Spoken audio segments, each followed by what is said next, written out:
Hai, minasan konnichiwa.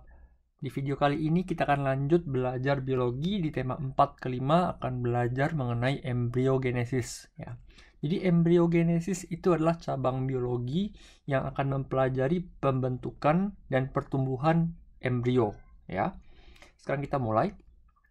Kita mulai dari slide di video sebelumnya. Jadi kita sudah belajar mengenai pembentukan pembelahan telur dan pembentukan zigot kodok sampai dia menjadi kodok asli ya. Kemudian kita juga bisa melihat di mana ketika dalam proses pembelahannya itu sel zigotnya itu akan membentuk bagian-bagian tertentu. Jadi kamu bisa lihat di sebelah sini yang warna biru ya, yang ada warna biru sebelah sini, kemudian yang ada warna merah di sebelah sini, dan yang warna kuning di sebelah sini ya. Jadi nama-namanya sini adalah ectoderm, mesoderm, dan endoderm ya. Di video sebelumnya juga saya sudah jelaskan di mana bagian-bagian ini akan membentuk fungsi masing-masing. Misalnya kalau untuk ectoderm itu akan misalnya membentuk otak, atau misalnya membentuk kulit, atau membentuk saraf-saraf lainnya. Mesoderm akan lebih membentuk organ-organ dalam, misal jantung ya. Sedangkan endoderm akan lebih membentuk organ internal seperti sistem pencernaan, atau misalnya pankreas, liver, dan sebagainya ya. Nah, sekarang kita di video ini kita akan belajar kapan dan bagaimana caranya si sel zigot itu bisa menentukan fungsinya masing-masing. Oke, jadi kita mulai. Jadi ada eksperimen dengan zigot kodok di sini. Ketika ada zigot kodok yang pertama, setelah dia difertilisasi, dia akan membelah menjadi 2, menjadi 4, menjadi 8 ya, terus menjadi morula, blastula, gastrula ya. Nah, di sini ketika dia membelah jadi 2, sebelah dari sel ini dibunuh ya. Jadi istilahnya kita gunakan jarum panas, kita colok ke selnya itu, sedangkan sel itu bisa mati. Artinya apa? Sel sini sudah mati, sebelah sini masih hidup ya. Kemudian kita lihat bagaimana dia berkembang. Kita bisa melihat di mana sel itu akan berkembang tidak sempurna ya. Jadi bagian sebelahnya saja menjadi kodok, sebelahnya lagi tidak bisa menjadi apa-apa. Jadi hanya sel yang sudah mati ya. Jadi kita bisa melihat kelihatannya di mana kalau begitu si sel kodok ini dari awal sudah ketahuan.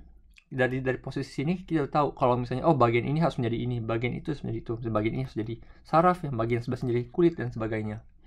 Tapi eksperimen kedua di tahun 1910 kita menunjukkan di mana ketika sel yang di sebelah sini dibunuh dan dicabut ya, dibuang ya, sedangkan sel yang setengah ini masih ada, kita bisa melihat di mana sel yang ini berkembang menjadi kodok 100% yang sempurna, tidak ada masalah ya. Jadi berbeda dengan eksperimen pertama dia meninggalkan sel yang sudah mati di sebelah kirinya, sedangkan eksperimen kedua dia membuang sel yang sudah mati dan membiarkan sel yang sebelah kanan yang hidup masih bersih.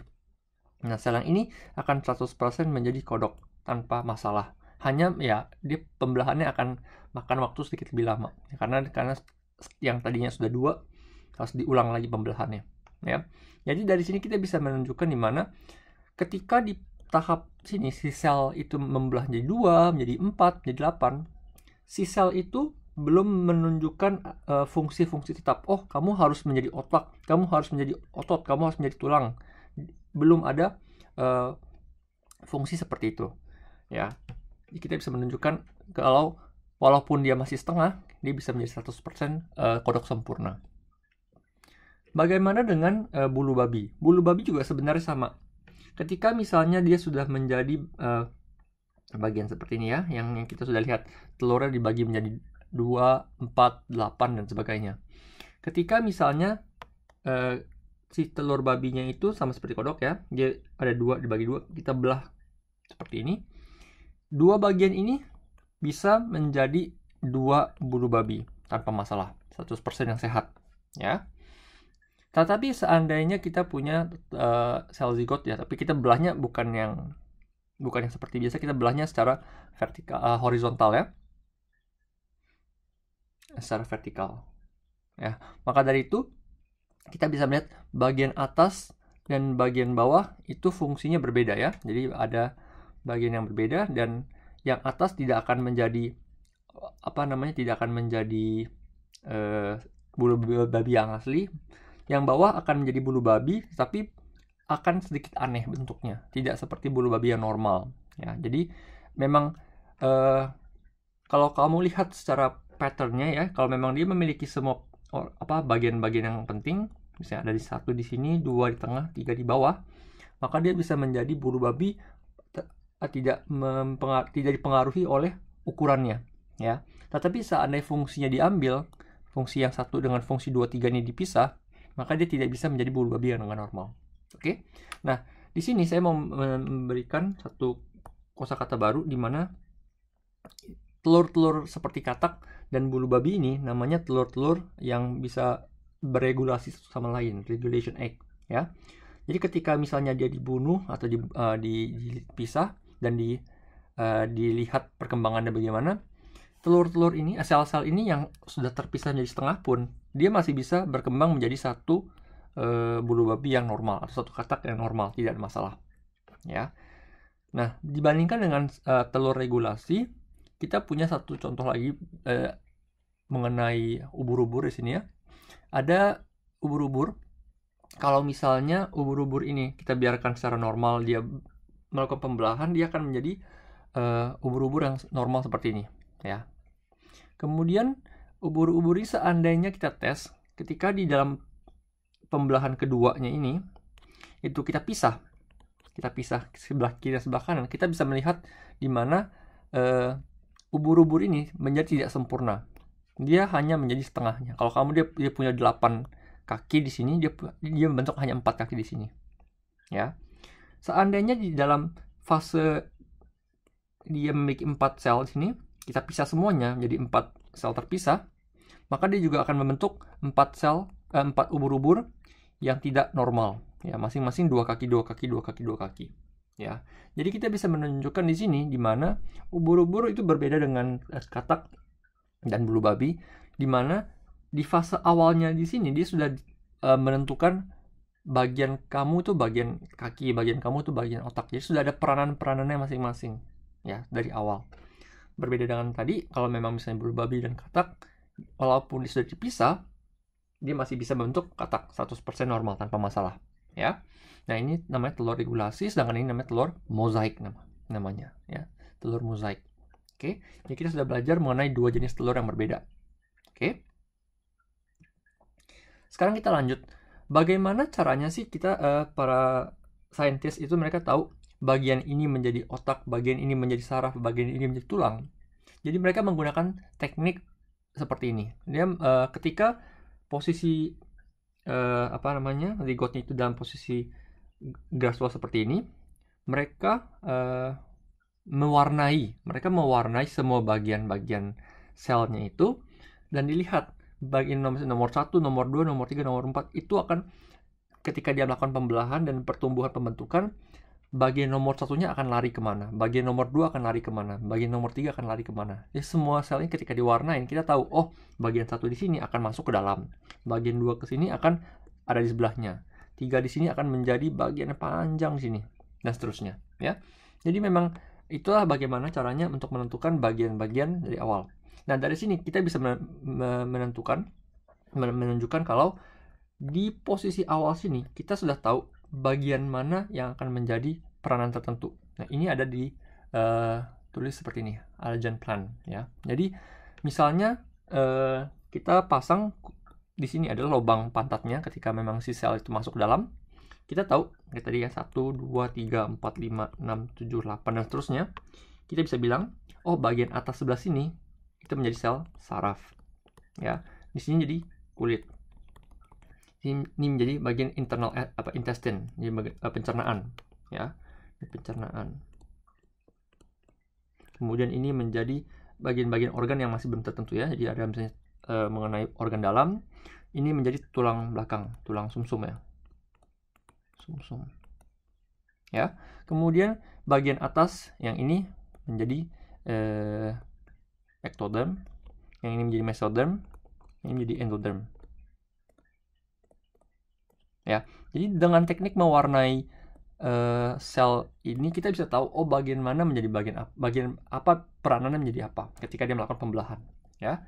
Jadi misalnya tadi yang 1, 2, 3, 4 ini akan menjadi bagian warna biru luar, menjadi ectoderm.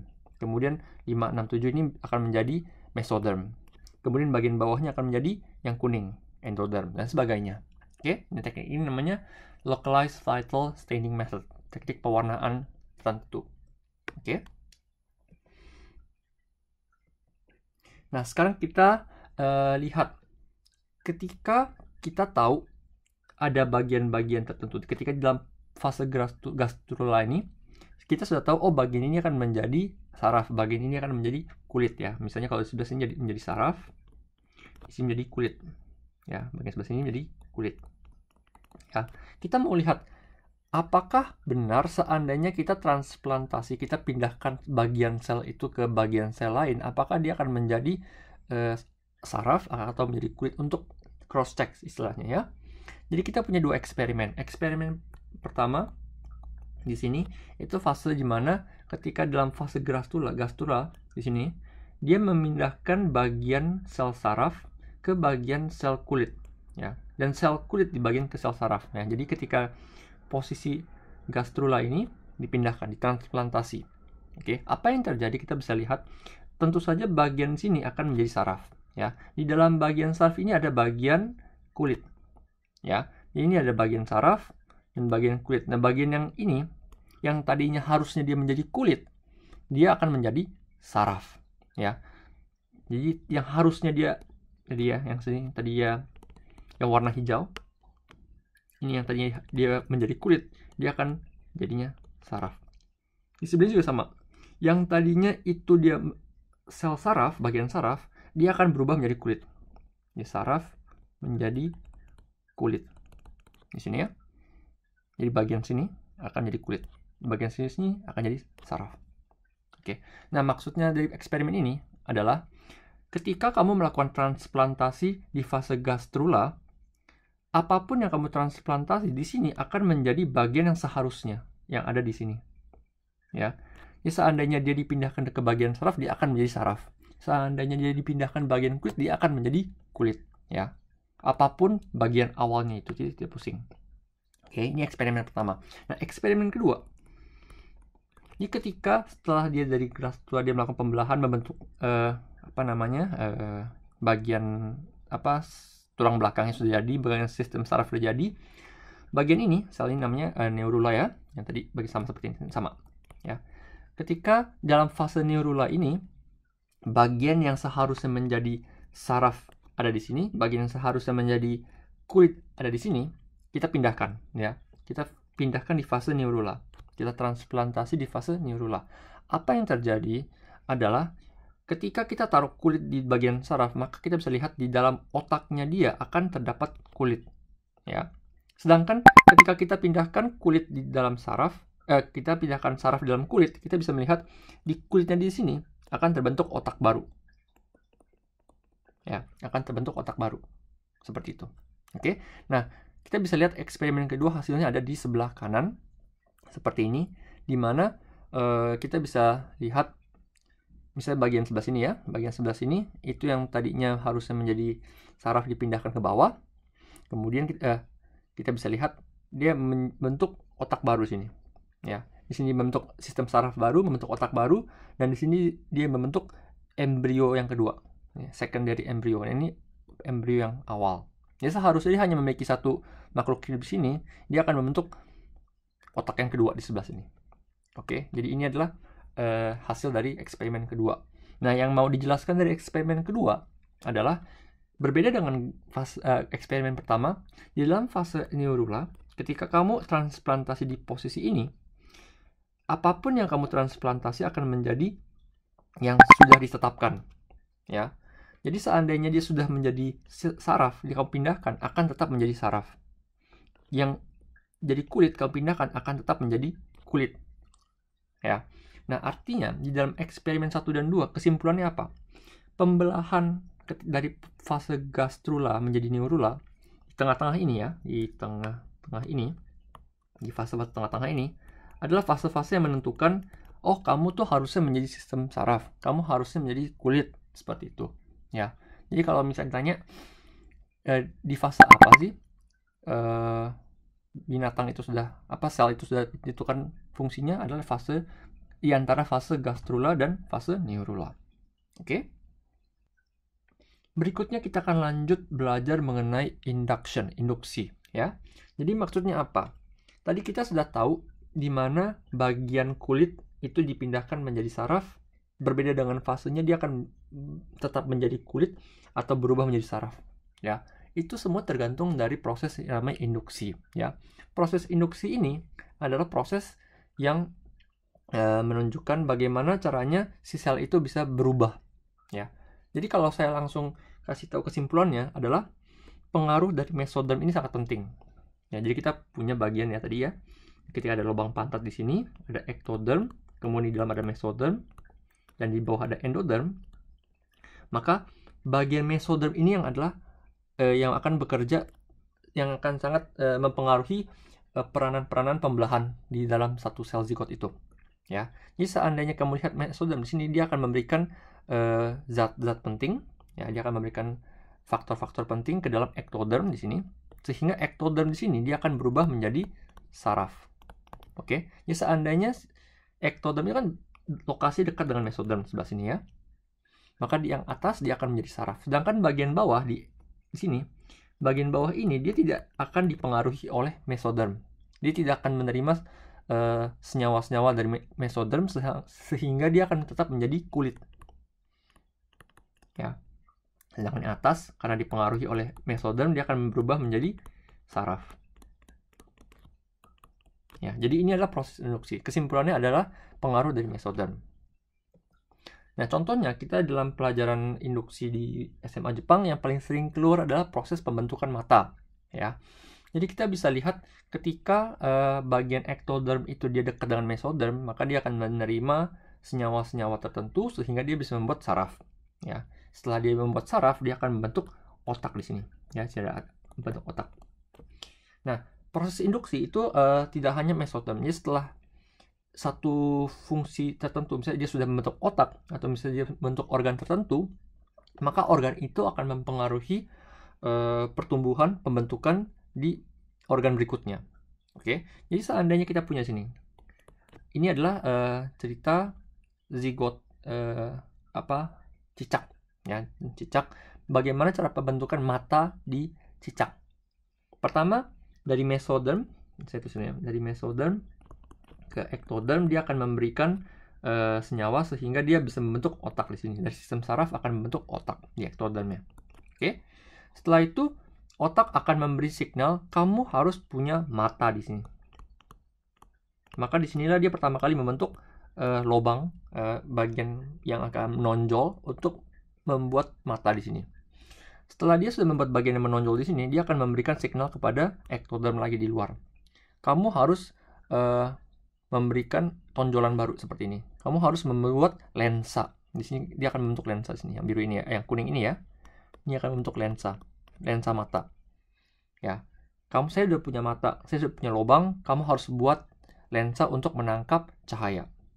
Oke. Nah, setelah itu dia akan membentuk lubang seperti ini, cahaya itu akan mulai ditangkap oleh lensa. Setelah dia sudah punya lensa, berikutnya si lensa akan kasih petunjuk ke ektoderm lagi. Ektoderm kamu harus berubah lagi menjadi kornea sekarang. Cahaya yang sudah masuk harus difokuskan. Ya. Jadi ini pembentukan kornea. Jadi kayak dia akan memberikan signal satu persatu untuk pembentukan organ berikutnya. Yang mesoderm kasih tahu saraf ke ektoderm untuk membentuk otak, otak membentuk mata, mata membentuk lensa, lensa membentuk kornea. Seperti itu. Jadi seperti ini ya. Kita bisa lihat. Dia akan terus memberikan perintah-perintah satu persatu ya.